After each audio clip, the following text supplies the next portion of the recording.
வணக்கம். குவிகம் வழங்கும் குவிகம் சொலவடை எபிசோட் 22. வழங்குபவர்கள் பாஸ்கர், கிரிஜா. என்னங்க, இந்த திருநெல்வேலிக்காரங்களுக்கு சந்தோஷம்னா என்னன்னு ரொம்ப நல்லாவே தெரிஞ்சிருக்குங்க. எதை வச்சு சொல்ற? பின்ன பாருங்களேன், இந்த சொலவடைய கூழ குடிச்சாலும் கும்பலோட குடி அப்படிங்கிறாங்க. அது கரெக்ட் தானே. சேர்ந்து இருந்தா தானே சந்தோஷம். அப்புறம் இதை நீ கேள்விப்பட்டிருக்கியோ? பாம்பும் சாகக்கூடாது, கயிறும் உடையக்கூடாது. அட, இது விடுகதை போலல்ல இருக்கு. ஆமாம், எதையும் நிதானமாக செய்யணுங்கிறது தான் பாம்பும் சாகக்கூடாது, கயிறும் உடையக்கூடாது அப்படின்னு சொல்கிறாங்க. அது சரி, அகல் வட்டம் பகல் மழை, இது என்ன சொல்லு பார்க்கலாம். என்ன இன்னைக்கு ஒரே புதிரா போடுறீங்க? என்னங்க அது?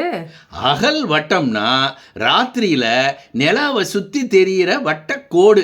அது மாதிரி இருந்தா பகல்ல நல்ல மழை பெய்யுமா, அதான் அகல் வட்டம் பகல் மழை. அது சரிங்க. இந்த சொலவடைய பாருங்களேன், தமாஷா இருக்கு. அகழியில் விழுந்த முதலைக்கு அதுவே சொர்க்கமா. என்னது? அகழியில விழுந்த முதலைக்கு அதுவே சொர்க்கமா? சரியாத்தான் சொல்லியிருக்காங்க இந்த திருநெல்வேலிக்காரங்க. ஆமாங்க.